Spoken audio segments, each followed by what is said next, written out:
என்றும் நான் செல்ல மாட்டேன். அன்பான சொந்த பந்தங்களே, பரிசுத்த தேவன் உங்கள் வாழ்க்கையில் மிகப்பெரிய மாற்றங்களை உருவாக்கி கொடுக்க வேண்டும் என்று சொல்லி அவர் விரும்புகிறார். எத்தனை பேர் உங்களுடைய வாழ்க்கை எதிர்பார்த்த ஆசீர்வாதங்கள் தடைபட்டு கொண்டு இருக்கிறது. இந்த தடைகளை உடைக்கக்கூடிய தேவன் இன்றைக்கு உன் கூடாரத்துக்குள் கடந்து வர விரும்புகிறார். அவரை ஏற்றுக்கொள்ள ஆயத்தமா இருக்கிறீங்களா? அதிகாலையில் எழுந்திருப்பீங்க, பல்லெல்லாம் வளைக்கிருப்பீங்க, முகத்தெல்லாம் கழுவி இருப்பீங்க, நல்லா குளிச்சிருங்களா, டீ குடிச்சிங்களா? அதெல்லாம் ஃபர்ஸ்ட் பர்ஃபெக்டா நம்ம என்ன பண்றோம்? சரி, இந்த கர்த்தருடைய வார்த்தை கேட்கும் போது பார்த்தீங்கன்னா அழுக்கு நைட்டியோட ஏனோ தானமா என்ன பண்ணோம், எங்கேயா போட விட்டு டிவியில பார்த்துட்டு அப்படியே என்ன பண்ண சமையல் கட்டில் இருப்போம். அப்படி இருக்காதீங்க. ஒரு 5 நிமிடம் தான் இந்த கர்த்தருடைய வார்த்தை. இந்த வார்த்தை 5 நிமிடம் தான். அழகா உட்கார்ந்து பயபக்தியோடு பைபிளை எடுத்து வச்சுக்கிட்டு நீங்க உட்கார்ந்து அந்த வார்த்தையை கேட்டு பாருங்களேன். உங்க வாழ்க்கையினுடைய தடை கற்கள் எல்லாம் அகற்றப்படும். ஆமென். எங்க வாழ்க்கையில நிறைய அனுபவிச்சு நாங்க கடந்து வந்திருக்கிறோம். கிட்டத்தட்ட இந்த 33 ஆண்டு காலமாக தேவனுடைய இறைப்பணி செய்ய கர்த்தர் பெரிய கிருபை கொடுத்திருக்கிறார். 2011 இந்த 2024 ஆண்டு வரைக்கும் முழு ஊழியத்துல தேவன் தம்முடைய கிருபையின் கரத்தினால் அடியனை தாங்கி நடத்தி கொண்டு வருகிறார். யாரிடத்திலும் எந்த ஒரு எதிர்பார்ப்புகள் பாராதபடியும் எவரையும் சார்ந்திராதபடியும் தேவனே சார்ந்திருக்கிறபடினால்தான் படிப்படியாக அடியானை கர்த்தர் உயர்த்தி வந்திருக்கிறார். அவருடைய ஞானத்தினாலும் அவருடைய அறிவினாலும் அவர் கொடுத்த கிருபையினாலும் அவர் கொடுத்த அபிஷேகத்தினாலும் இன்றைக்கு பல குடும்பங்களை விடுவிக்கவும் பலருக்கு தேவனுடைய வார்த்தைகளை சொல்வதற்கும் தகுதியற்ற இந்த பாத்திரத்தை தகுதியுள்ள பாத்திரமாக மாற்றின அந்த இயேசுவை குறித்து தான் உங்ககிட்ட நான் பேசுறேன். சரிங்களா? அதனால ஒரு பயம் வேணும். நான் எனக்கு ஒரு ஒழுக்கம் கிரணமாக தான் நான் எப்பொழுது தெய்வ சமூகத்தில் செபிப்பேன். அதையே என் பிள்ளைகளுக்கு சொல்லுவேன். கொஞ்சம் அவங்களுக்கு கடினமாக இருக்கும். அதிகாலையில் எழுந்துச்சு ஒரு குழியில் போட்டு பல்லுவலுக்கு குளிச்சுட்டு நல்லா ஃபேண்ட் ஷர்ட்டு டிப்டாப்பாக போட்டு ஒரு 3 மணிக்கு நீ ஏச்சாலும் சரி, 4 மணிக்கு ஏச்சா நம்ம என்ன சொல்லுவோம்? ஆண்டவர் சரீரத்தெல்லாம் பார்க்கல, இருதயத்தை தான் பார்க்குறாரு.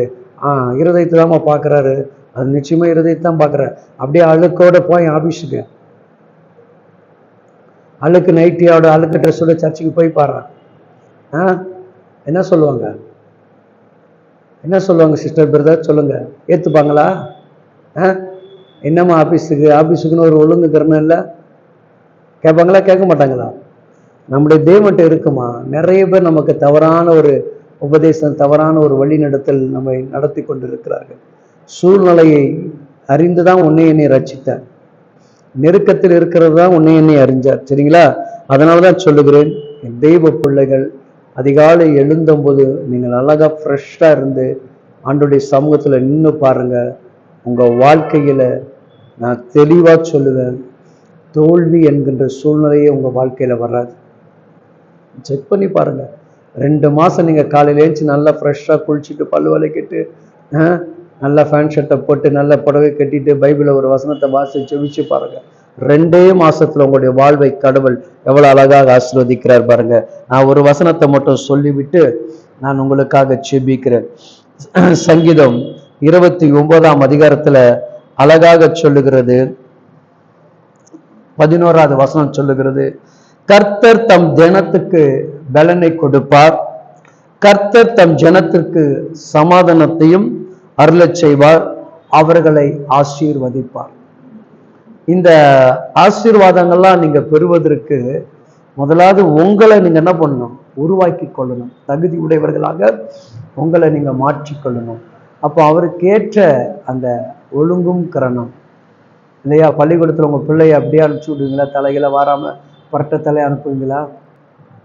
இல்லை, யோசித்து பாருங்க. அப்ப எங்க அப்பா கிட்ட போகும்போது மட்டும் உங்களுக்கு ஏன் இப்படிலாம் தோணுது? எப்படினாலும் ஜெபிச்சா கேட்டுப்பாரு, இப்படி இருந்தாலும் கேட்டுப்பாரு. என் வீட்டில் வேலை செய்யறவருக்கு தெரியாதா? அவங்க மிஸ்ஸுக்கு உங்க ஆபீஸ்ல இருக்கிறதா தெரியும். எப்போ அவங்க ஒய்ஃபு சரியா வீட்டில் வேலை செய்யறாங்க, அதனால வந்து அழுக்கு ட்ரெஸ்ஸை கொடுத்து அனுப்பிச்சிட்டாங்களாமா அப்படின்னு அவர் கேட்பாரா? அந்த காரணத்தை மட்டும் தயவு செய்து என்ன பண்ணுவீங்க? பேசாதீங்க. எழுந்து தேவ சமூகத்தை நல்லா குளிச்சுட்டு நல்லா ஃப்ரெஷ்ஷாக நல்லா ட்ரெஸ்ஸு போட்டு உங்கள் அப்பா கிட்ட 2 மாதம் நீங்கள் நான் சொல்கிறபடி நீங்கள் செஞ்சு பாருங்களேன். உங்கள் வாழ்க்கையில் எவ்வளோ பெரிய பிரச்சனையிலேருந்து நீங்கள் விடுபட்டிருப்பீங்க பாருங்கள். அது அந்த ஒழுங்கு என்ன ஆகிடுங்க, ஆட்டோமேட்டிக்காக உங்கள் அடுத்த வாழ்க்கைக்கு கொண்டு போயிடும். உங்கள் பிள்ளைகளுக்கு, உங்கள் குடும்பத்தில் இருக்கிற ஒவ்வொருவருக்கும் உங்களால் பேச முடியும். நம்ம சரியவரை நம்ம செயல்படுத்தாதனால தான் நம்ம என்ன பண்ணுறோங்க, எல்லாம் எதை சொன்னாலும் நம்ம ஏற்றுக்கிறோம். எப்படி ஜெபிச்சாலும் கேட்பாரு, படுத்துக்கிட்டு ஜெபிச்சாலும் கேட்பாரு, உட்காந்துட்டு ஜெபிச்சாலும் கேட்பாரு. நீ என்ன மொடமா, இல்லை நீ படுத்த படுக்கையில் இருக்கிறையா, இல்லை உனக்கு கை கால் இல்லையா, சொல்லுங்க. எல்லாம் ஆரோக்கியமாக தானே இருக்குது. அது இல்லாதவர்களுக்கு சொல்கிற வார்த்தையும் இருக்கிறவங்களுக்கு சொல்கிற வார்த்தையும் நிறைய வித்தியாசம் உண்டு. நமக்கு ஜீவனை கொடுத்துருக்கார், நல்ல காலை கொடுத்துருக்கார், நல்ல கையை கொடுத்துருக்கார். முடிந்த அளவுக்கு நல்லா முழங்கால் நின்று நல்லா செய்வீங்க. ஆண்டவர் கூட இருந்து உங்கள் காரியத்தை எல்லாவற்றையும் நன்மையாக முடித்து கொடுப்பார். ஆமென். God bless you.